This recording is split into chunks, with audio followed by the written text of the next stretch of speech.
Good morning to those of you in Asia. Thanks for getting up and having your morning coffee with us.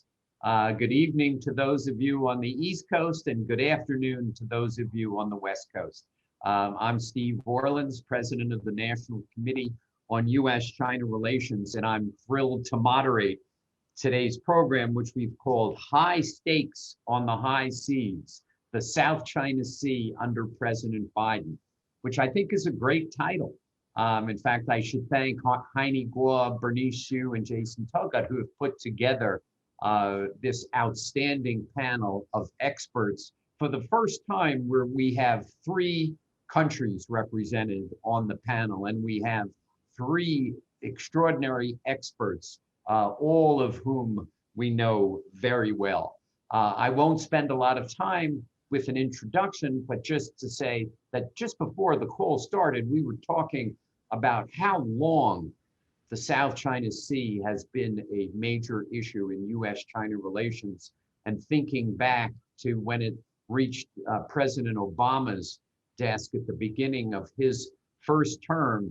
And I remember talking with the Chinese government at that point and saying, this will bleed over into other issues.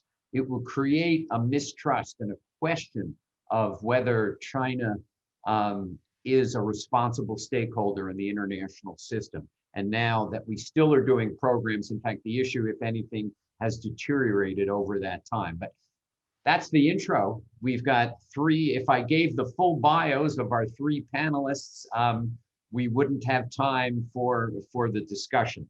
But we've got Yan Yan, who is the director of the Research Center of Oceans, Law and Policy at the National Institute for the South China Sea Studies. She is a member of our Track 2, the dialogue, which our maritime dialogue, which we, the National Committee, hold with the National Institute for South China Sea Studies, and is a very productive participant in that.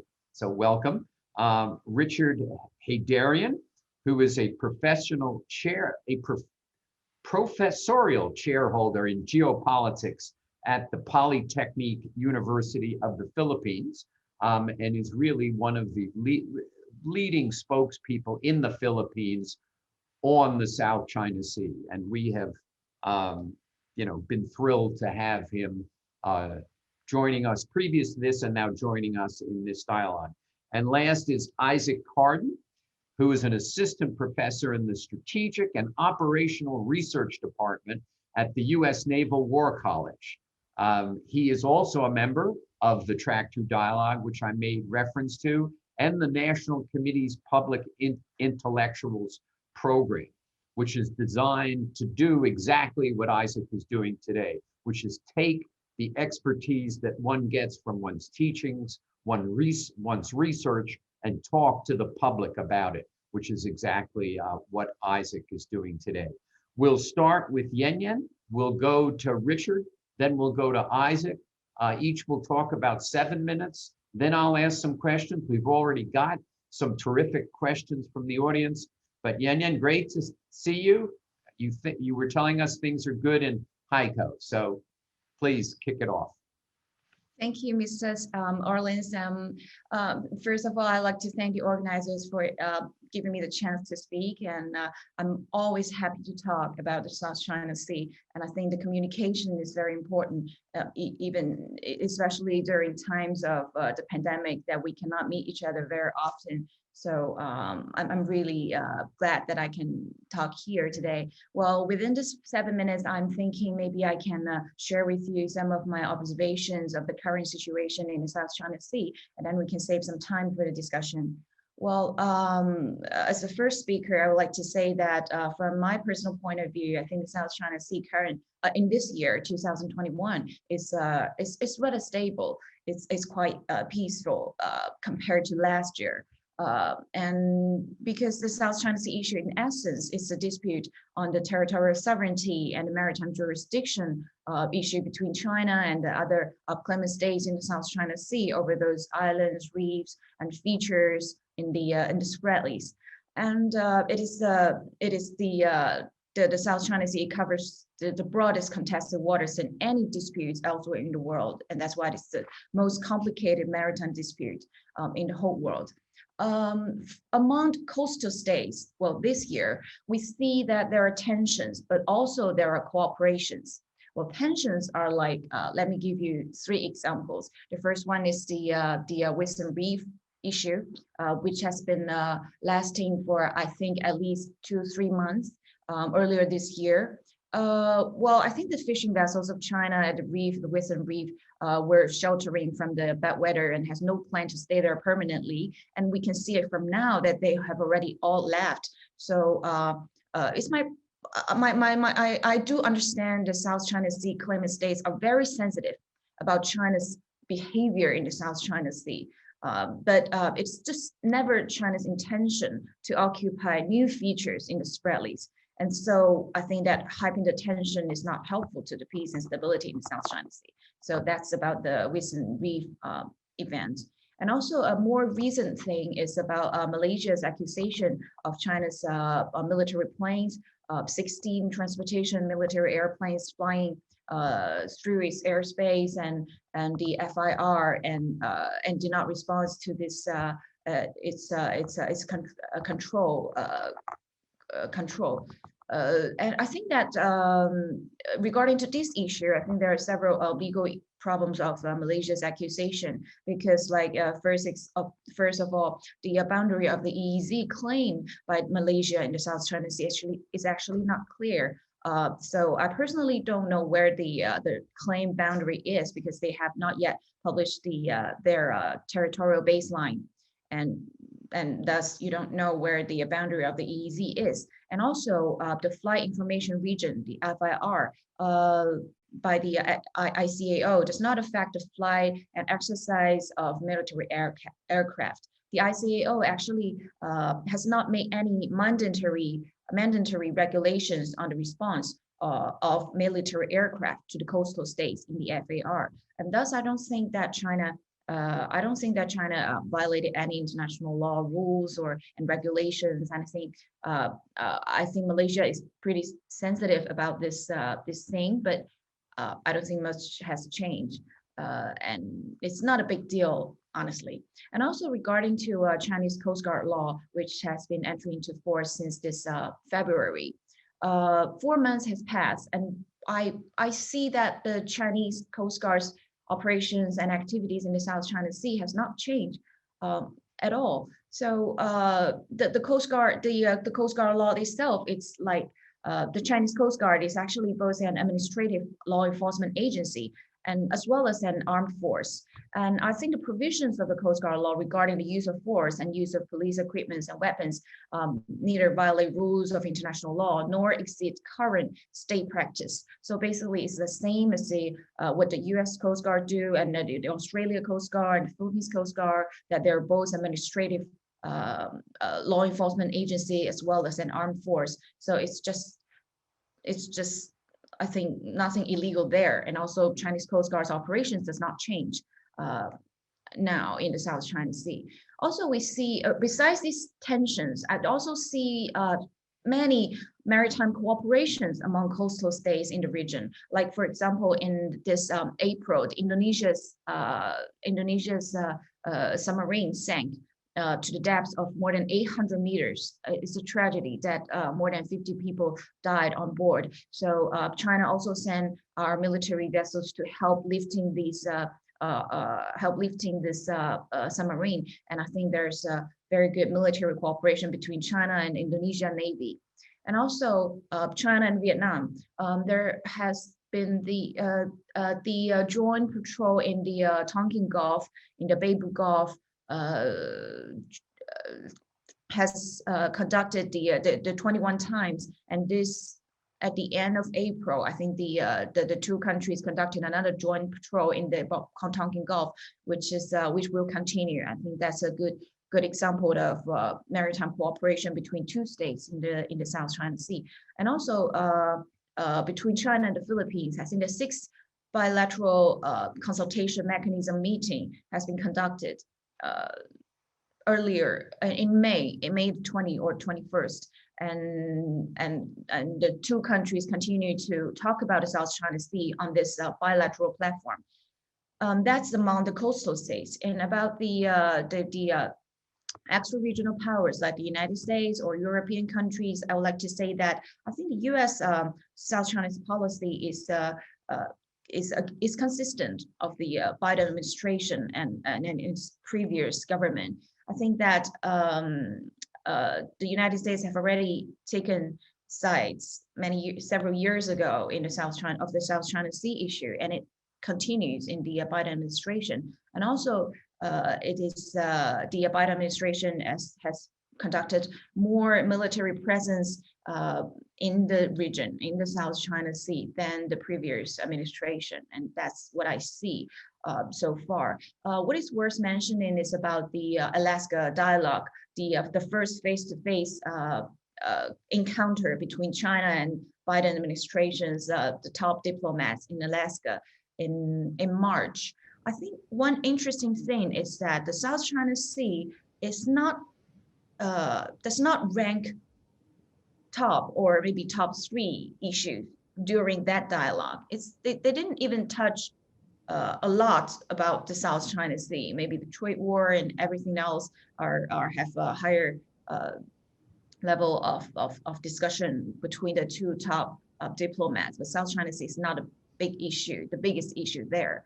And also, I see other EU countries involved more in the South China Sea, and they like the Britain, France, Germany all send their warships trespassing the South China Sea, and also they submitted some statements when incidents or issues happen in the South China Sea to the UN. So I see more interventions and involvement of the EU countries in the South China Sea. And finally, I'd like to talk a little bit about the CRC negotiation, because it's the very important rules. The regional countries are together are formulating the rules and it continues. On June the 7th, I think the 19 senior officials meeting were held in Chongqing. So it's a breakthrough that during the pandemic, the regional countries foreign the diplomats fly to China, to Chongqing, and have the face-to-face meetings with each other. That's the senior officials meeting. And also earlier this month, on the 24th, the 5th video meeting of the working groups of the CRC negotiation was conducted. So I think it's still ongoing, although we missed the original goal of reaching it at the end of 2021. Maybe we will miss it, but I think that it's not going to happen during the pandemic, but it's still happening. Yep. Yes. Great. Okay. Richard, from the Philippine point of view, thank you, Yan Yan. Thank you very much. Good evening and good morning, depending on where you come from. Thank you very much again to Heini, Steve, and everyone for inviting me here. I mean, my experience tends to be dealing with our Chinese or American counterparts quite separately. I mean, I was in Hainan just in December 2019, and then throughout the pandemic, we still had some talks with friends in DC, but this is always good when all of us come together, I think, from ASEAN, China, and US to have this kind of dialogue. So I really appreciate this opportunity. I mean, I have extensively written on South China, so I've lost count of how many articles I've written on that, but I'll try to keep my points brief and focus on 4 important issues over the next 5 to 7 minutes. And then hopefully in the question and answer, we can have more fiery discussion. The first thing is, our friends in China tend to always characterize the South China Sea dispute as a generally stable situation. I tend to hear the term over and over again. My contention, however, is that what we have is more like a tinderbox, or perhaps a lull before the storm. Otto von Bismarck, the great German chancellor, just decades before the First World War, said that he's worried about some damn foolish thing happening in the Balkans and creating the next global conflict. And if you look at the South China Sea, in many ways, it's like the Balkans of the late 19th century, right? No one wants war, right? Everyone has an interest in peace and prosperity in the region, including our friends in China. And yet everyone is gradually, if not decisively, sleepwalking towards conflict. I mean, this is a very, very troubling situation. There's nothing new with the South China Sea disputes. They stretch back to a century at least. But in the past decade, we have been moving in a very, very dangerous direction.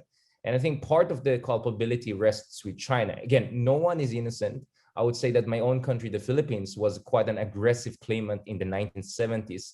The former Filipino dictator Marcos, in fact, created the first modern airstrip in the Spratlys, and then everyone else tried to copy us, albeit on en masse and in different scale.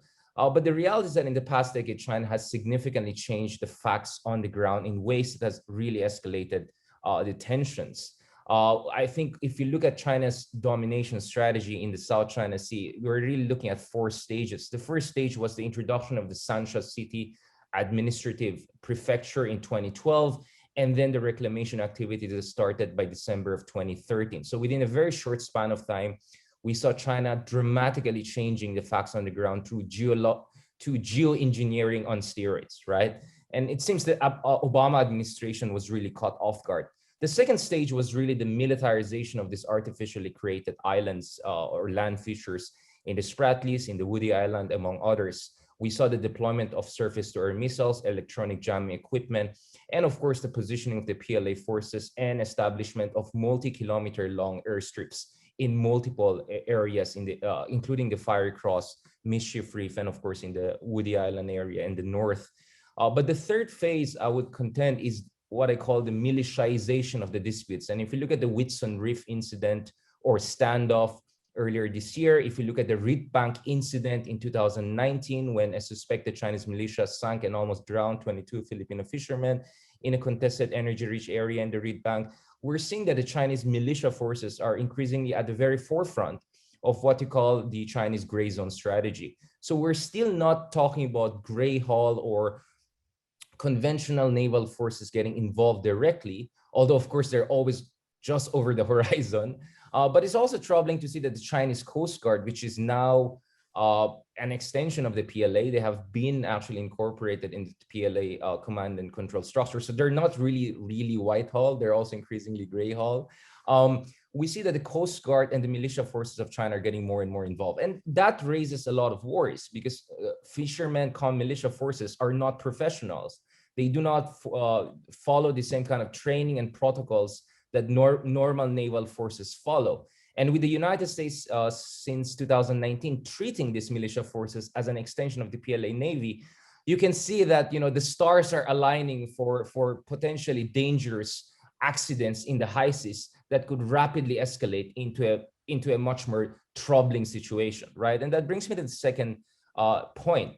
The second point is, of course, ideally, the United Nations Convention on the Law of the Sea should be the way forward in managing and hopefully resolving the disputes, because what we want is rule of law, not rule of jungle. The problem, of course, here is that all superpowers are exceptional in a sense that they take exception to following international law. The United States has signed the UNCLOS, let's get the facts right, but has not ratified it, thanks to some of our friends in the Senate, who we know who they are. But the US Navy actually observes broadly UNCLOS as a matter of customary international law. The problem with China is the obverse. They have ratified the UNCLOS, but whether they comply with the relevant provisions of the UNCLOS, it's a big question, especially in light of the 2016 Arbitral Tribunal Award, which our European friends, which many in ASEAN, which by the way, Malaysia, Indonesia, Vietnam have also invoked in recent years. Maybe not as much my own President Duterte, for understandable reason, but let's not forget, this is under Article 287, Annex 7, compulsory arbitration provisions of the UNCLOS. So regardless of what China says, the three no's policy of China, that they feel this is a piece of trash paper, the fact of the matter is that we're talking about UNCLOS here, right? And I think it's also quite troubling that, over the past decade, again, this is not unique to China, but of course, China is the biggest claimant here. These discussions about historic rights, right? And the fact that even the coordinates of 9-line are not clear to us, so much so that it seems it's now overlapping with Indonesian waters in the North Natuna Sea. So Indonesia, which was a neutral country, is now suddenly drawn into the South China Sea disputes because of lack of clarity on the precise coordinates of the COC, which I think later on we can talk about. But I think China's rhetoric of historic rights in the area is in many ways ethnocentric because it presupposes that China was the only real civilization in the area that has certain degree of control in the area, which is highly questionable by historical records. I mean, there's a great book called Empires of the Wind, which shows that city-states in Indonesia and the Philippines, have been roaming this South China Sea for thousands of years. And let's not forget, Admiral Zhang He was actually a Muslim from potentially a Persian background, which is something I don't see much in Chinese propaganda. But which brings me to the third point, which is increasing popular nationalism, wolf warriorism, and divisions, not only between US and China, but also.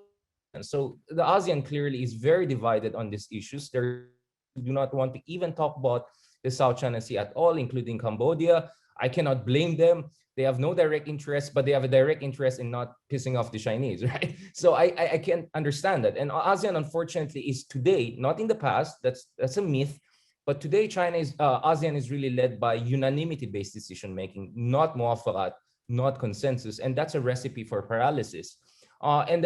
And as far as the code of conduct negotiations are concerned, I mean, in many ways, it's a rabbit hole. The idea of code of conduct started in 1997, 1998. I mean, it's almost as old as me, right? And yet today, we're still discussing new questions that arise from new answers. Like, if it's going to be legally binding, which law? Whose version of UNCLOS? Which provision of UNCLOS?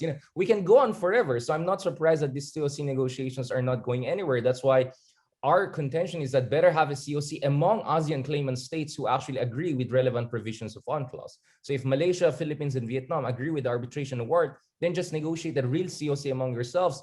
Then let's see what goes on with China as far as the COC negotiations on the level of ASEAN is concerned.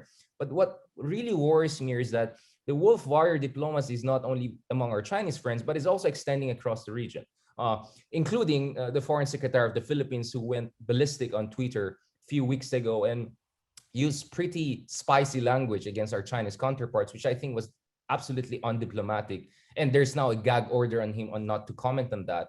My worry is that we're seeing more and more xenophobia and xenophobia in the region. That's not very helpful. But a lot of countries, including the Philippines, are also increasingly internally divided. So the story of Philippine foreign policy over the past 5 years is that the Philippines does not have a foreign policy.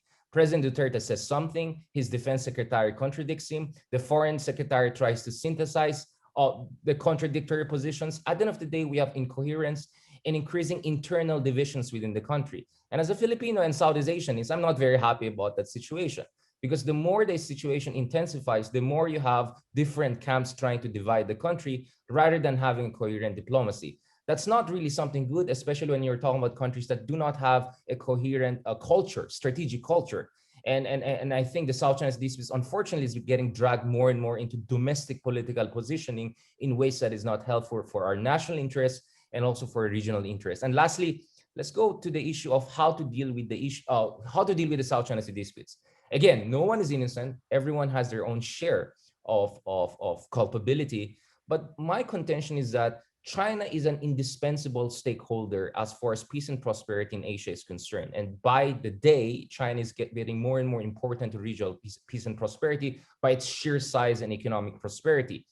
But the fact of the matter is that we cannot also just sit by and allow the South China Sea to turn into a Chinese lake, right? Or China's blue national soil. Something has to be done about it.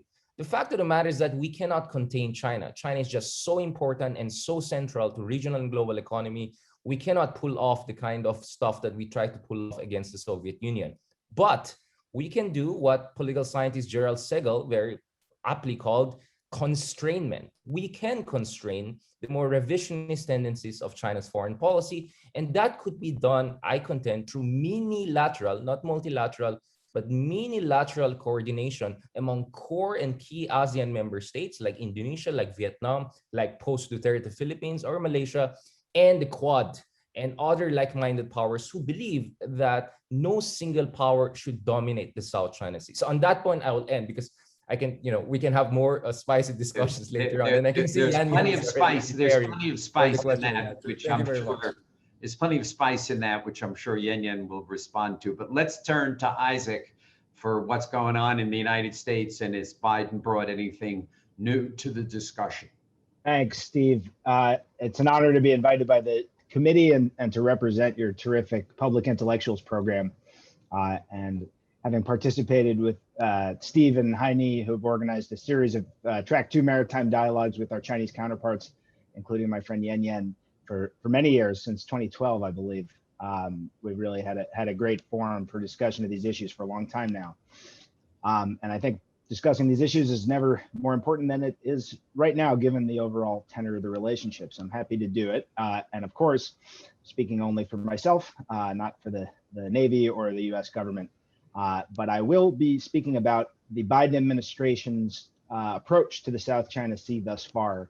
And I'm going to try and briefly put it in the context of some of the emerging broader priorities and policies that they've shown us in the region. I guess the first thing to say about it is that the dominant trend is continuity. Thus far in word and deed, we see a lot of the same policies continued from the prior administration on China, as well as maritime security issues in East Asia, of which South China Sea is one of the most prominent ones. One remarkable difference that I'll touch on from prior administrations beyond the tone is their prioritization of allies and partners as the first order consideration when considering the relationship with China and the South China Sea in particular. It's worth noting that this wider approach is also continuous with the last two, maybe even three administrations in some crucial respects, which I'll touch on. The substance of them of the current administration, the Biden administration, has showed some of the same fundamental trends that we saw moving through the last two administrations, since Washington has begun to reckon with a much more powerful and much more assertive China, dated at least from the great financial crisis onwards in terms of the picture from Washington. Biden himself has reaffirmed the previous administration's Indo-Pacific framework as recently as this spring, and he wrote an op-ed along with other heads of state from the Quad, saying that we are committed to a free, open, secure, and prosperous Indo-Pacific region, again, of which the South China Sea is considered an integral part and is often discussed in that context. Biden added on, of course, secure and prosperous to the free and open Indo-Pacific slogan, which it bears noting originated in Japan with the former Prime Minister Abe to begin with, but nonetheless was a continuation of policy. These are minor glosses on what's essentially an inherited reframing of US global security interests that has been taking shape over the course of a decade or more, in which our interests are viewed as concentrated in the Asia Pacific, as they called it at first, and now the Indo-Pacific region, essentially describing the same geography. This is a secular trend over a long period of time that each administration is reflecting by devoting more resources and more attention strategically to China, in particular in the region as a whole. So what we see now is a mainstream US national security leadership across parties and across movements that has more thoroughly digested this shift to frankly more adversarial posture with China over this time period.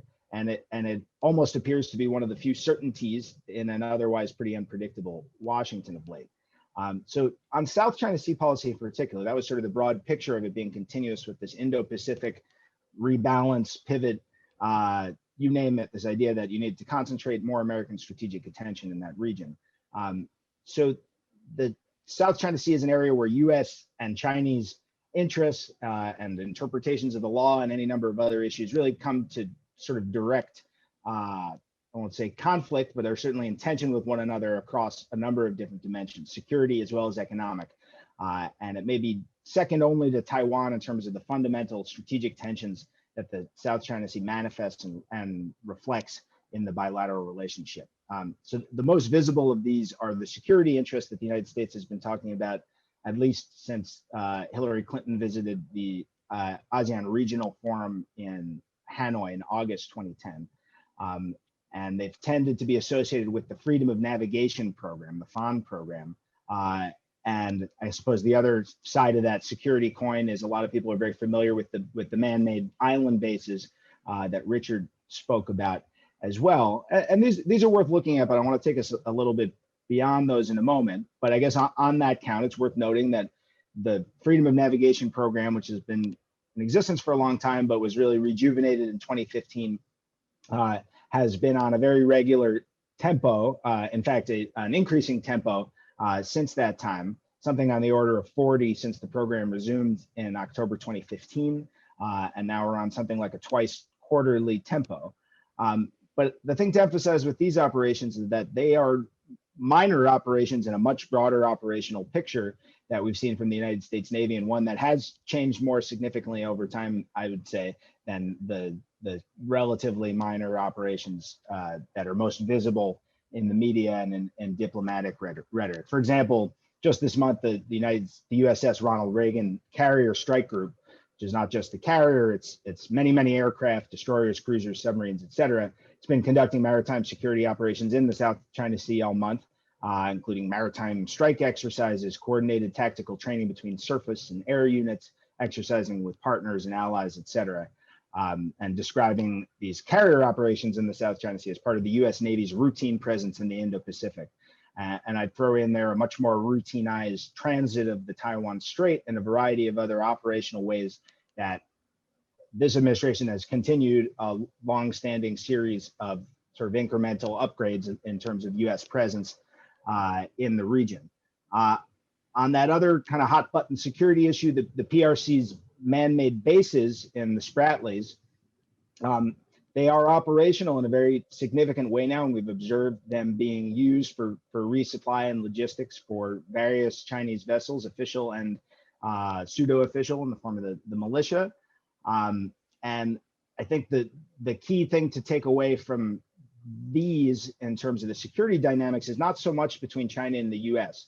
This is an entirely separate discussion about what are sort of the tactical implications of having these Chinese installations there, which are not trivial. But I think we don't really know how that plays out. But what we do understand right now, what the meaningful security consequences are, they're for the regional states. China, by virtue of being able to operate its much upgraded Coast Guard and fishing fleet and a pretty diverse range of maritime law enforcement actors, including the PLA Navy, is able to operate much more effectively, have much greater maritime domain awareness, you call it, but be able to surveil the entire South China Sea region, not just the Spratlys where those new bases are, but also further up north in the Paracels where development has continued to pace. It's some very significant capacity now to sustain forces essentially at all times, not in all areas at every moment, but covering the expanse of the South China Sea. And that's relatively new. Operating at scale and with consistency in the southern tier of the South China Sea was not part of the PRC's repertoire only a couple of years ago, but over the last 5 or 6 years, we've seen, by virtue of use of those man-made bases in particular, but also other factors, a much more sustained, much more regular, much more routine presence of PRC law enforcement, PRC fishing vessels, PRC militia vessels, all around the areas on the side of my head here and behind my shoulders, the southern tier of the South China Sea. So another set of dynamics that we see revolve around economic interests and conflicting economic interests that the US perceives, that China perceives, and that the other regional states do. I'll try and focus on where the Biden administration is putting their chips. And I think it's notable that the photo advertising, the flyer advertising this session showed 2 fishing boats and a cargo ship off in the distance. And I think that's appropriate in a sense that economic issues have come to the fore repeatedly, and they tend to be the issues that kind of spark broader discussions. They certainly are the ones that implicate individual people and their well-being most directly. And an interesting thing that's happened over the course of not just the Biden administration, but the prior administration as well, is an increasing rhetorical concern, at least for the economic interests of claimant states.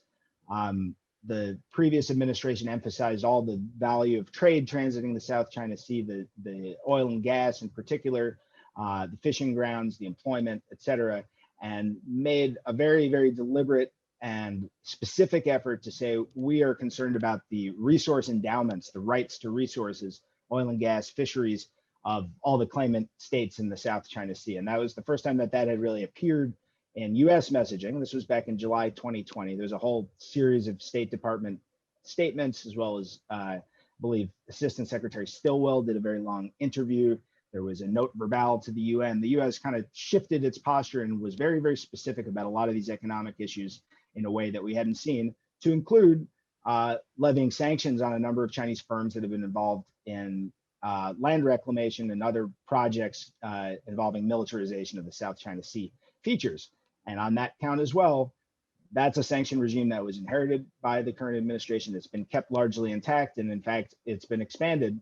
We had the original 24 firms was expanded to 31 by the end of the last administration, and I believe we're at 59 total. They're not just for South China Sea activities. It's largely for involvement with PLA or PLA affiliated firms and organizations, but nonetheless, big time firms like China National Offshore Oil Company, as well as others, are on this list. And this is an interesting policy direction that requires, as I'll get to, cooperation and coordination with allies.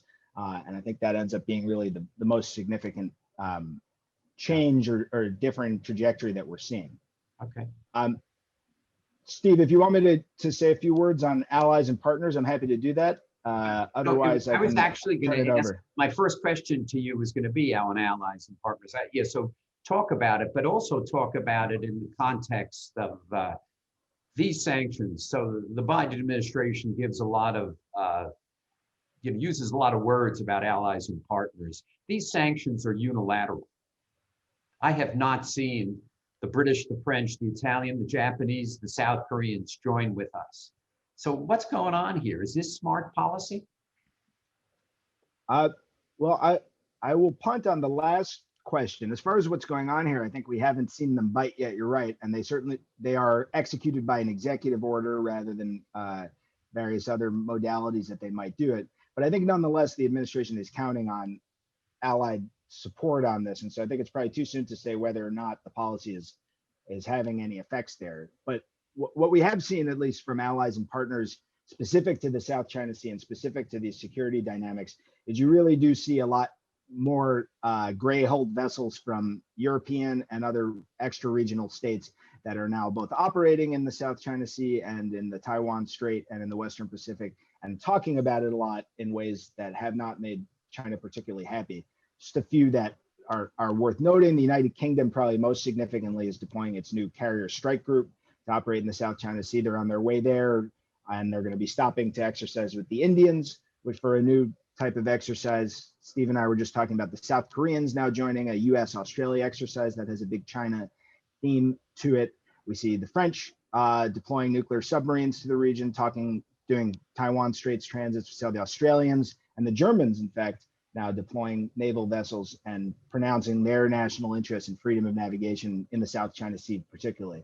So again, these are things that all started to percolate actually before the last administration. So again, at least the two administration kind of carryover of these being things that the United States is looking for its allies and partners to do.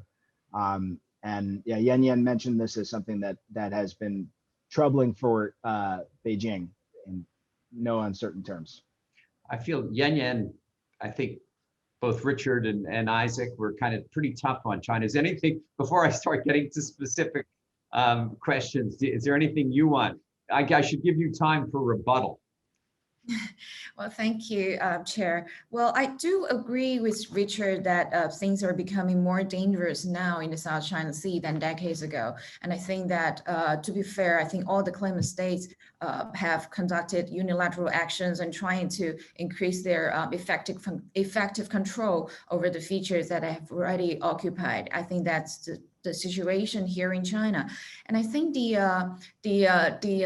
China's claim in the South China Sea, and often confused by many many observers and both in the region and outside the region. I think one thing that I wanted to say is that China's most official claims in the South China Sea, if you could look at the statement published on 2016, July the 12th, I think it makes very clear that China made territorial claims to the 4 island groups in the South China Sea. And also we have internal waters, territorial sea, and contiguous zone, EEZ, and continental shelf in the South China Sea. And China has actually made very clear of its claim during the arbitration period 2013 to 2016 that we have published this government positions and white papers, and there are so many things on the website of the foreign ministry. So I think that we could just look them up on the website, and I don't want to elaborate more on this. And also regarding the arbitration, I think that the Chinese position is actually quite clear and it's consistent. We think that the arbitral tribunal has made a series of mistakes regarding the jurisdiction, admissibility, and the determination, nature, and actual contents of the dispute. I don't want to go to too much details of this, but this is something I wanted to talk about a little bit here. Yes. How do you respond? I noticed in your presentation, Yen, you talked about, we had the 6th meeting of this consultative committee. We had this, we're meeting with we've had meetings on the code of conduct. We've had meetings on this. One of the criticisms I hear, and one of the reasons why the Biden administration has said, we don't want these meetings. We don't want these high-level consultations, these regular meetings, because they don't get anywhere. The goal becomes just having the meetings rather than reaching substantive conclusions, which you can do at a much lower level. How does China respond to that? Well, I think that between China and the United States, as I already mentioned, the Alaska meeting does not went very well. We didn't reach any consensus or bilateral agreements. But I think the thing is different with them among the coastal states in the South China Sea. Well, Richard just now mentioned about the reed bank incidents in 2019 when the Chinese fishing boat bumped into these Philippine fishermen and then make them in the water. And I think that during the meetings now, I saw the news that the two countries already talking about the compensation that China should pay to the Philippines. I think that's an incident not by purpose. I do believe that. So this kind of issues and incidents have been talking about during those bilateral meetings. And also the multilateral ones, the COCs. Well, actually we see from the restart of the COC negotiation meetings since 2013, we have achieved a lot of the milestones. We have achieved a draft of the COC, and we have the single negotiation test of the COC. It's just that during the pandemic time, it's just difficult to push forward when you're using this video conference thing. I think that we do achieve a lot for the past years. So I won't, yes, I think the contribution was there. I think Richard pointed out that these discussions started in 1997. Well, but then there was no pandemic for 22 years. It's true that it first started in 1997, and then we, all of the countries, we stepped back from the COC to the DOC, and we reached it in 2002, and that's the achievement, 2 decades ago. And then the restart of the COC negotiation was from 2013. Yes. So for the past 6 years, we have much achievements through those meetings. Yeah. Richard, kind of the way I asked Isaac is the US and Japan and South Korea and the NATO allies and on the same page, and will they act together? I ask you, will the Philippines, Vietnam, Indonesia, the coastal states that have a dog in this fight, are they really unified? Thank you very much, Steve, for that. Let me just quickly clarify on the point of the COC before I get back to you, because I think that's very important, because there are a lot of misconceptions around it. I mean, absolutely, I'm always happy that we celebrate every milestone when we have a title, when we have an outline, when we have, I don't know, few sentences under the outline. But one thing that really worried me was, this is 2 years ago when China suddenly made new demands in the negotiations of Code of Conduct. One was that as part of a code of conduct, potentially legally binding, there will be a veto on the prerogative of claimant states to conduct naval exercises with external powers. That was obviously rejected by multiple ASEAN countries, because that meant, for instance, part of the COC means Philippines and US as treaty allies cannot do military exercises or naval exercises in the South China Sea. That was unacceptable. That kind of demand was not there. Suddenly it's popping up. What does that mean? We can make certain deductions from that. There was also a push by China. We see that in the draft of the negotiations that was leaked on the outline of the COC. The China was also saying that we should have some sort of a mechanism whereby no energy companies from outside of the region should be involved, meaning Japanese, American companies should not be involved. So that means we'll be left essentially with Chinese technology. So, when new demands suddenly came in the negotiation of COC, that was quite troubling for me. Does that mean that China believes suddenly that it can tweak the COC in ways that will further reinforce its claims?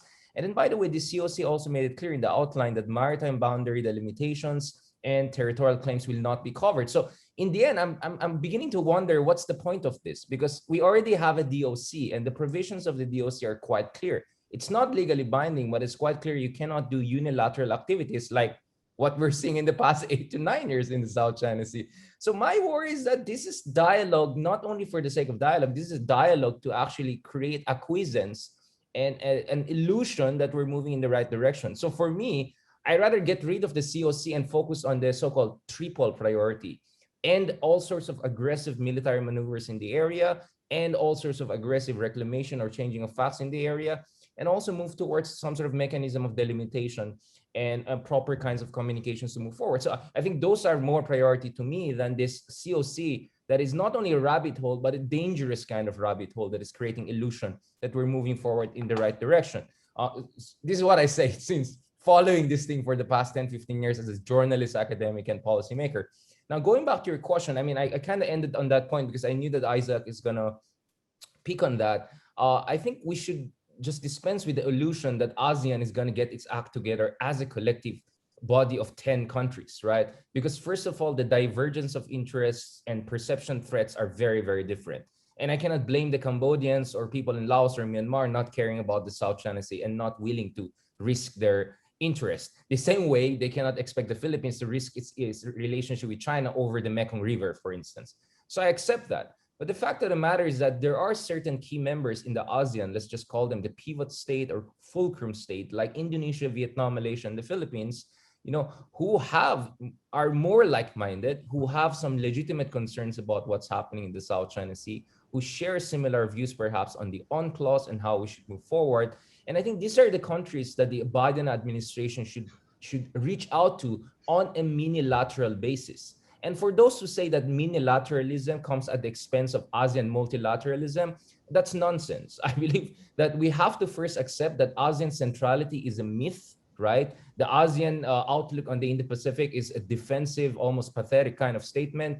The reality is that ASEAN cannot play an important role in the South China Sea by virtue of the fact that it's increasingly consensus-based and dominated by mediocre diplomats, right? And a bunch of despots who prioritize relations with China than their own national interests. But I think multilateral cooperation among certain key members in the ASEAN and the Quad and other powers can really move forward. And I think if this also core members of ASEAN get their act together, coordinate their diplomatic position, it will get China's attention. Maybe China can be successful in ensuring that ASEAN will never call a spade, which has successfully happened forever. But I think China will pay attention when Indonesia and Philippines and Vietnam and Malaysia are suddenly saying things that China is not comfortable with. I think that's really the way forward. So let's get around this illusion of ASEAN centrality and all, and really focus on a more unilateral approach towards that. As a Filipino, what I can say is that there has been a significant change in American policy in the South China Sea in ways that is very, I think, consequential. From the Nixon to the Obama administration, plausible deniability and strategic ambiguity was the name of the game as far as the South China Sea disputes were concerned. On multiple occasions, President Obama, falsely tried to draw a parallel between Canadian-American border disputes and that in the South China Sea. That didn't make sense. And he was really wishy-washy about how far the Americans are willing to go to help allies like the Philippines. That changed with the statement of Pompeo in 2019, which Blinken and the Biden administration have more or less, adopted in full, right? Which is the Philippine-U.S. Mutual Defense Treaty covers any attack on Filipino troops, aircrafts, personnel, they're operating in the South China Sea. That came very clearly from both Pompeo and Blinken, and that has clear implications, right? Now, let's be very clear. No one wants war here, but this is a game of deterrence. if the alliance is pointless, you're not really deterring threats. And the more you're not deterring threats, you're creating actual threats and room for error, and you're worsening the situation. So what I'm saying is that the Nixon, Kissinger, Obama plausible deniability approach was a big failure. And finally, we're seeing a correction in that. Now the question is, how do we tweak it? Just to end on this point, I think, Steve, the way forward is a Goldilocks approach, not too hot to provoke the Chinese, all this Cold War rhetoric. I'm not very comfortable with it. None of us are. But at the same time, it has to be just hot enough to get China's attentions and make them think twice. Because I believe China is fundamentally a rational, pragmatic actor. Yes, sometimes it goes wolf warrior. Yes, sometimes it kind of goes excessive. But eventually it self-corrects. I believe in the ability of China to recalibrate. And that explains the success of China's statecraft for thousands of years. Isaac, do you agree with that statement about there was Pompeo and a significant change, a very consequential change? I saw it more as a restatement of what existing policies were. On which specific statement, Steve?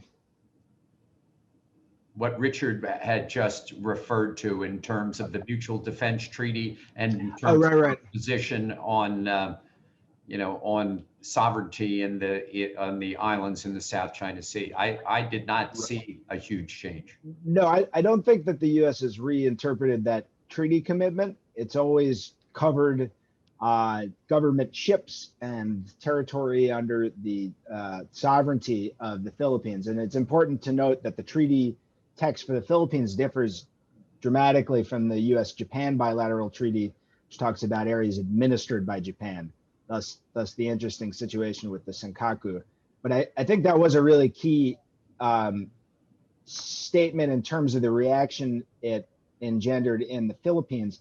I believe it was the Defense Secretary, Secretary Lorenzana, but I may be mistaken. Richard will correct me, who after that was said was in kind of a surprise, I suppose, for the Pompeo State Department, that they weren't all that receptive to it, and said exactly as you did, that this is a potential hazard. This is introducing more scope for conflict between the United States and China. We don't want to be trampled in that. And I think that's another long-standing tension for all the U.S. alliances. But I suppose it's just more and more acute, more and more tense as China's capability increases. So I imagine we're gonna have that type of dynamic in certainly the U.S.-Philippine relationship, and I imagine with other allies. And I think tending that garden, I think, is the way that the administration has talked about it. That's grown overgrown or has been weeded too aggressively, or whatever metaphor you want to use, has been a big priority. So I'd expect to see, especially on the U.S. Philippines status of forces agreements and EDCA and all these major things that are just sort of in suspended animation. I expect there'll be a lot of energy on that. When you think about this from a military perspective, the ability to operate out of the Philippines for the United States is really very substantial. Certainly to be able to defend the Philippines in particular, but in a variety of scenarios, to include scenarios in which Taiwan is the object. So yeah. I think there's another reason why the allies and partner stuff has been really pushed to the fore. There aren't a lot of operational plans that don't have the U.S. flying out of Japanese bases. Certainly would like to be operating out of a variety of places in the Philippines. And to hedge against that, we also see a much more significant deployment out to Guam with Australia and other areas beyond the first island chain where we'd expect to see. Steve, can I just come in? Because I keep on hearing that idea that this is just rephrasing. I beg to disagree. If you really go to the policy of Nixon to Obama, first of all, it was always, the term was generic, in the Pacific. The word South China Sea was not specified, that the Mutual Defense Treaty will be relevant in the case of South China Sea. In fact, Pompeo exactly said that. He said, we're making it clear, we're talking about the South China Sea. Second, it was never mentioned so publicly, because in diplomacy, timing and setting and who says what matters. Maybe some random obscure bureaucrats in the State Department were saying that, but who cares, right? But when your Secretary of State is saying that openly in a press conference, right, covered by the world, that matters. But third, very importantly, sorry, I'm really emphatically emphasizing that because I keep on hearing this is nothing, just a reference. Third, in 2019, after the Reed Bank incident, Sung Kim, the former ambassador to the Philippines, now envoy to North Korea, I think ambassador in Indonesia, great guy. He made it very clear that even gray zone threats, militia attacks against the Philippines could be potentially covered by the Mutual Defense Treaty. And in accordance to that, Philippines and US now are trying to tweak and renegotiate the terms of not only the Mutual Defense Treaty, but the Visiting Forces Agreement and EDCA in ways that deal specifically with the gray zone threat. Exactly what we did in 2001, which is we tweaked the alliance to make it more relevant to non-state actor threats, counterterrorism threats. So again, it may seem just a rephrasing, but actually, if you really dig in, the operational implications are immense. It just happens you have a president like Duterte who keeps on downplaying this. I think had we had a different president, they would have really emphasized what a big issue is. And let me tell you, no one wants war. The Philippines doesn't want war. The Philippines doesn't want to get involved in any kind of conflict between big powers. But if you have an alliance which is so vague that it's inviting almost creeping invasion by third parties, what's the point of that? And I think that's also the context within which we have to understand this constant lambasting of the US-Philippine alliance, including from people like Secretary Lorenzana, who was a defense attaché in Washington. He's not against the alliance, but his point is, what's the point of this alliance? It didn't really work in the context of South China Sea in the past. Something has to be done. So I think that's the operational importance we have to look at. But just to end on this point, Duterte nonetheless has played an important role in handicapping this alliance, because the thing few people talk about is really the Enhanced Defense Cooperation Agreement of 2014. Under that agreement, Americans were supposed to preposition weapons and troops in two important bases, Basa Air Base next to the Scarborough Shoal and the Bautista Air Base next to Spratlys. Duterte vetoed that, but that could change under the next president in the Philippines. So that also has very important operational ramifications for the South China Sea disputes from the US-Philippine alliance standpoint. Yeah, and in a prior meeting, this was pre-COVID, we talked about the Philippines and China entering into kind of a memorandum of understanding for joint development of areas, for energy exploitation, which were disputed. What happened to that? Well, I think that last year, the government level committee and the enterprise level working group has been set up. But due to the pandemic, I don't think that the two meeting committees and the working groups have face-to-face discussions. And I think the biggest obstacle of the joint development in the South China Sea is that both China and the Philippines have our own domestic legal issues to come across, because we think that those maritime areas are under our jurisdiction, and the Philippines thinks that it's under their jurisdiction. So we do have a legal problem to come across. I hope that we can push forward after the pandemic is over, and we can have the face-to-face meetings and discussions on that. Don't countries and companies all the time put aside legal disputes and say, okay, we'll develop this piece of property or this whatever, and we'll split the revenue however you decide? It's really a political, not a legal issue, isn't it? No, there are many legal issues, because like the Philippines, they have the constitution, they have this mining law and other laws that says that all the resources of the continental shelf belongs to the Philippines, and also in China we have those areas, and we have similar laws and mining laws that saying that the similar things, and also that about the tax and the revenues, we have the tax laws and everything. So it's not a political issue. I think the most difficult part is the legal part. Richard, you think this can ever be completed? It was a mess. Or is it just, people told me way back when I was in the State Department that we couldn't establish diplomatic relations with China based on the structure that we had come up with. Well, turned out they were wrong. It was the political will, the legal issues we could deal with when we had the political will. Richard? Yeah, I mean, Steve, I think it's really both. It's both legal and political. I mean, the Philippine Constitution also is quite, it treats the Philippines exclusive economic zone as almost like its territorial water. So if you look at the national patrimony and economy provisions of the Philippine Constitution, then you have the arbitration award, which well, Philippines initiated, Philippines believes in that, and that arbitration award rejected the 9-dash line. Guess what? The areas being negotiated, one of them, Reed Bank, falls within the 9-dash line. So if you negotiate there and recognize China's sovereignty, you're essentially going against the very arbitration you started and potentially violate your own constitution. Now, maybe if you're a dictator, you can pull that off. But Duterte is not a dictator. He may be an authoritarian populist, but he doesn't control the Philippines totally, especially in foreign policy issues. So yes, we can go on with negotiations. In fact, what's really fascinating is that in 2018, when President Xi Jinping visited, there was kind of an expectation that something major is going to be signed. But there was a backlash. There was a backlash within the Philippine foreign ministry establishment, within the public.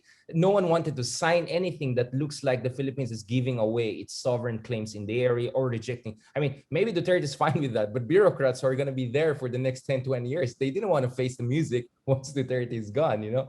So this is a minefield. This is a minefield. And by the way, late last year, something weird happened. The Philippine Department of Energy, which is kind of dominated by Duterte people, came up with a new regulations that says the Philippines is willing to move forward unilaterally. Because the problem of the Philippines is that it's running out of the Malampaya plant, which is one of the few indigenous sources of natural gas. So there's kind of a time bomb there. But at the same time, the Philippines doesn't want to also be under Chinese pressure to sign something like that. So we're really stuck here. And much will really depend on who will be the next Filipino president, for better or for worse. Let's not forget that back in the day under President Arroyo, right? She negotiated joint maritime seismic undertaking with Vietnam and China. She signed many agreements. All of that was tossed out of the window, right? Once Aquino came in. So something similar can happen if Duterte doesn't pull it off right now. This is the situation. I mean, maybe China can play certain strategy with countries like Cambodia when you have a Hun Sen in charge. But Duterte is not Hun Sen and the Philippines is not Cambodia. And that really introduces a lot of uncertainty in the future of this. All I want to say is that that would have been a big thing, because had the Philippines and China finalized something on the joint development agreement front, that would have been used as a template for the code of conduct negotiations and for the entire region. Because I think that was the game plan. Because let's not forget, the Philippines was also the China ASEAN country coordinator just when we were starting negotiating this. So had we finalized that, that would have been the template for entire ASEAN. So the stakes were really, really high, as the title of our talk suggests, and yet it flopped. Yan Yan, go ahead. Yeah, I want to mention one point. The MOU between China and the Philippines actually is not an MOU on the joint development. It's an MOU on the cooperation of oil and gas exploration. So I think that that means two things. The first thing is that we can cooperate in the disputed waters. And also the second thing is that we can cooperate in the undisputed waters. Actually, we have different service contract plans between China and the Philippines. The contract service 72 is near the Reed Bank. I think that's difficult. But I think that the other contract service on the 57, I remember it was north of Palawan, and that area was undisputed at all. And I think that the China and the Philippines, we have already the CNOOC and the Philippine Energy Company has already have a contract on that. So I think that maybe we can, the two countries have been talking about this cooperation in the undisputed waters, which will not violate the rules of law of the Philippines. So I think that's the MOU all about. It's not just joint development, but also cooperation in undisputed waters. Yeah. Yeah, Yan Yan is absolutely correct. I mean, in fact, my proposal was, let's start with the low-hanging fruit. Let's go with service contracts in non-disputed areas. Let's see where it goes. Let China show what a reliable partner it is, and then maybe let's see what we can do later on. But I think there were some people who are pushing to go all in, and I think that was a mistake. I think there was a negotiating strategy problem. Maybe we can ask my friend, our ambassador to China, about this, but we're not hearing much details coming out. But I think that was the mistake. That I think some people like President Duterte thought we can go all in, but my suggestion is we go in a segmentalized, compartmentalized sequencing approach. Yeah. It's not happening. I don't know why, but that's definitely an option. Thank you, Yan Yan, for pointing that out. And I think it's ironic that the Chinese party would be CNOOC, that has been sanctioned by the US government. I think the chances, I have said this publicly, I think the chances of our allies joining us in those sanctions are zero. They're zero. they're not going to do it. And the idea that we should punish American citizens in these sanctions, which have no material effect, is bad policy. And I've been pretty specific in calling them out. Richard, I can't let this program end without you giving you an opportunity very quickly, because then I want to get a bunch of other questions for Isaac and Yenyan. Talk about a post-Duterte South China Sea's policy for the Philippines. Just what's it going to look like? Yeah, I mean, I think if you look at my works back in 2015, especially 16, I more or less got 100% right. What's going to happen under Duterte? So many people are asking, what do you think will happen next? Now, with the passing of former President Aquino last week, you know, the opposition is hoping that now there'll be a groundswell of support, a kind of anti-Duterte coalition, just the same way that in 2019, the passing of his mother, Corazon Aquino, catapulted her son to the presidency and created an anti-China, more or less, administration.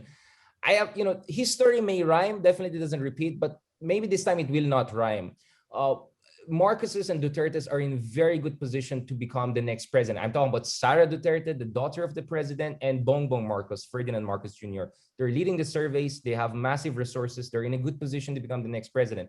But this is Philippine politics, just like in American politics. It's very unpredictable. And my content, centrists are in a very good position to become the next president, right? And as far as centrist candidates are concerned, let me drop some names. Manny Pacquiao, he potentially could run for the presidency, and he has the resources and the appeal, right? He's also from Mindanao, and now there's actually an open fight between Pacquiao and Duterte over, among others, the South China Sea issue. Pacquiao is openly telling Duterte to be tougher on China. That tells you something about the shifting sands here, right? I doubt we may move to the opposition, back to the Aquino days, but even the center is trying to adopt a more critical stance on China.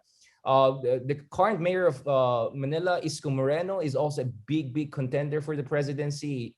He has also taken a much more nuanced position on the China position, right? So I think this is where the Philippines could go. I think Duterte has shown that the Philippines can leverage its alliance, can openly criticize US and get away with it. But it also showed that the Duterte style of almost slavishly kowtowing to China, it also doesn't work. I mean, zero big ticket infrastructure investment from China so far, not much concessions on the ground. So I believe reversion to the mean. Yes, I mean, there are like small time stuff, but as far as big billion-dollar projects are concerned, as far as I can see, none happened, right? For a lot of reasons. I'm not going to blame China. Our bureaucracy is a mess too.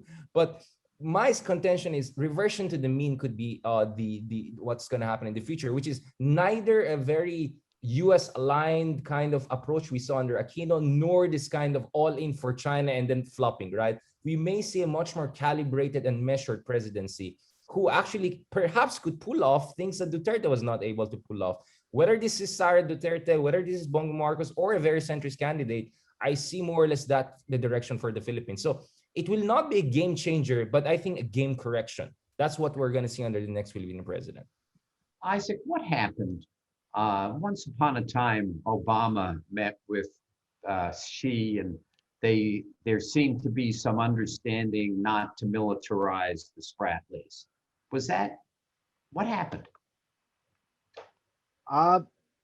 Well, I suppose I don't know exactly what the decision-making process was, but in 2015 when they met, Xi made a statement as part of that saying that they didn't intend to militarize the Spratly features. Important to note, it wasn't referring to the paracells, which are already much more significantly built up.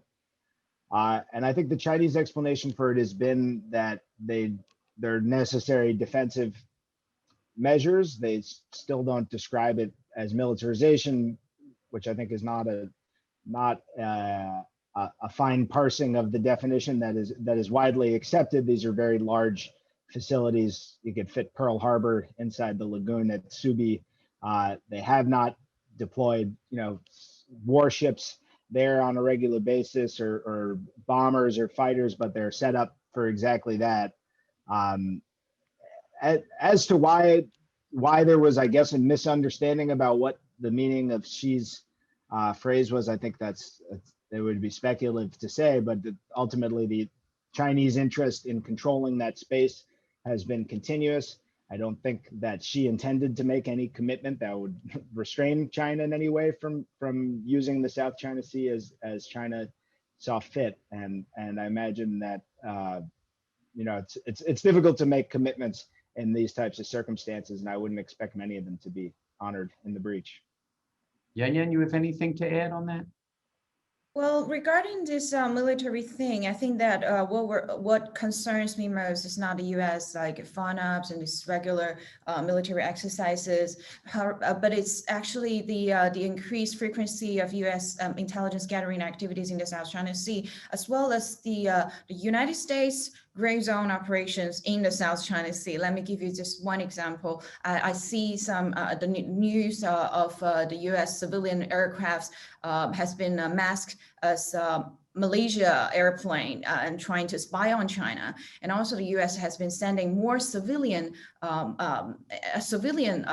airplanes and vessels to come to the coast of Taiwan Strait and also South China Sea to conduct these intelligence gathering activities. I think these kind of activities are quite worrisome to me. It seems that you're using different tactics to conduct these kind of operations. And also the frequency has increased a lot. Like in May, last May, well, the United States has conducted 35 reconnaissance operations in the South China Sea, but this year there are 72 reconnaissance flights over the South China Sea. So that's what we Chinese think the militarization of the South China Sea about. That's one thing. And the other thing I wanted to talk about is just I saw the question in the chat box regarding the title of this dialogue about the definition of the high seas. Well, I think it's true that in the South China Sea we have no idea where the high sea is, because it's you have to first define the territorial sea and the EEZ, and well, what left behind is the high seas. So nobody knows where the high seas is. So that's the question about. I think that I do agree with the question, and I think that, but I don't think that will make much a difference of what we have been discussing about today. Yes. Just on that point of where the high seas are, I think this is another issue where the Philippines arbitration is likely to have a long-lasting legacy. If you look at what the map looks like, if you don't give a 200 nautical mile EEZ to any of the Spratly features, which is what the ruling determined, then you do have it's like a comma shape of high seas in the middle of the South China Sea, pretty much right behind my head. And that's an interesting area with a lot of scope for cooperation. There you wash away all of the potential domestic jurisdictional issues, which I agree with my colleagues. It's a cart before the horse or a chicken before the egg sort of scenario, whether or not the legal restrictions got put in place because of those political determinations. But either way, it's quite a sticky problem, and I think that having high seas opens up the scope, especially for fisheries cooperation, but also for other economic cooperation and for exercises in a way of non-jurisdictional seas, getting past some of these EEZ military activities issues, and potentially being a great source of confidence building. But again, as Yan pointed out, China doesn't accept that definition. They do project 200 nautical mile EEZs from the whole of the Spratlys with undeclared baselines. We don't know where that is, but you can basically, any projection of it is going to eliminate any high seas whatsoever in the South China Sea. It's all going to be Chinese EEZ. Actually, there's not going to be much of an EEZ for any of the other states if you actually drew it out. Well, actually, it's not just an issue between China and the Philippines. If you look at the Spratlys, the waters and the features have been claimed by 4 countries at least. China, the Philippines, Malaysia, and Vietnam. If you look at the West Capella incident last year, Vietnam's Coast Guard vessels was there too. It's not just between China and Malaysia. Vietnam is not happy with what Malaysia is doing in that area as well. And also, when Malaysia sends its oil exploration ship to the Vanguard Bank, Vietnam is not happy about that too. so there are disputes and the standoff between Malaysia and Vietnam over there. So these are the claimed EEZs of the coastal states. So I insist that even if you don't recognize China's claim in the South China Sea, the situation is still complicated. So we still don't know where the high seas is. But I do agree with that. We can see those waters of potential areas of cooperation, especially with the resources. By the way, Isaac Max Pock asked, any chance the Senate will ratify the UNCLOS? Hope springs eternal. I think it's more likely in this administration than the last, but the odds are stacked against it in a very packed legislative calendar. It only takes a handful of senators to keep it from going up for a vote. I think it takes a lot of political capital for the administration and for the Democratic Party leadership to put it there. So I'm not holding my breath. I think that the one route to reframe the law of the sea issue as part of our relationship with China might be a viable path from a messaging standpoint about why it's in the United States' national interest to ratify the treaty. To my mind, it's a no-brainer, but obviously there's a set of political calculations there that are totally unrelated to the national security interest and entirely related to partisan politics. We're out of time, but let me just ask one final question. Isaac, you said the Biden policy is free, open, secure, and prosperous. Wait, did I write the 4 words down? Free, open, secure, prosperous, Indo-Pacific. Yeah, that's what Biden wrote in March, I believe. Doesn't everybody agree with that? Isn't that what China wants too? Sorry, Yeah. sorry, can you say that again? Free, open, secure, and prosperous. Isn't that what the Philippines wants, China wants, the United States wants? Richard, you have any comment Devil on is that? in the details, right? That's always the problem. Lawyers, Steve, you should know this. But I know, but my point in asking the question is, of course, we want a free, open, secure, and prosperous. Everybody does. China has more going through the South China Sea than we do. They don't want ships stopped. I mean, it's a policy that until you bring it down to, you know, at 60,000 feet, sure, we all want it. At sea level, you know, there are a lot of. I think, Steve, I mean, let's not forget that, I mean, what's happening in South China is part and parcel of a bigger contestation here, which is the liberal international order in Asia, right? Peace and prosperity on whose terms? That's the fundamental question that we have to always raise. And the South China Sea dispute is very much the manifestation of that macro geopolitical competition. I think this is the problem we have. On whose terms should we have peace and prosperity? Is this more a regional Chinese-driven definition, or is this the traditional post-World War II one that was more or less defined by the United States? And that matters. Yan, final word? Well, final words. I hope that this year the South China Sea will be continue to be generally stable, as Richard said. Will be Chinese scholars always said that so that I won't be extremely busy. And I look forward to the future meetings of this, both the COC multilateral level and the bilateral level meetings. Thank you. Isaac? I think my colleagues said it all. You know, I imagine this is not going to be a boring area moving forward. I think U.S. and Chinese interests in particular are continuing to grow more in conflict rather than less so, which is very worrisome. So I imagine Steve will be discussing this again in not too long, and I grimly look forward to it. Well, I didn't get to ask enough. I think we touched on some of the areas where we could cooperate, but if we had more time, I would have asked you all to kind of talk about areas in the South China Sea where, you know, ASEAN and China, Philippines and China, the United States and China could all cooperate. But this flew by. I can't thank the 3 of you enough. It's the first time we've done this on a tripartite basis, and it seemed to work terrifically. So I'm sure we'll do it again. I thank the audience for joining us either early in the morning or late in the evening. And I thank Isaac, Yenyen, and Richard for joining us. It was a fabulous program. Thank you all so much.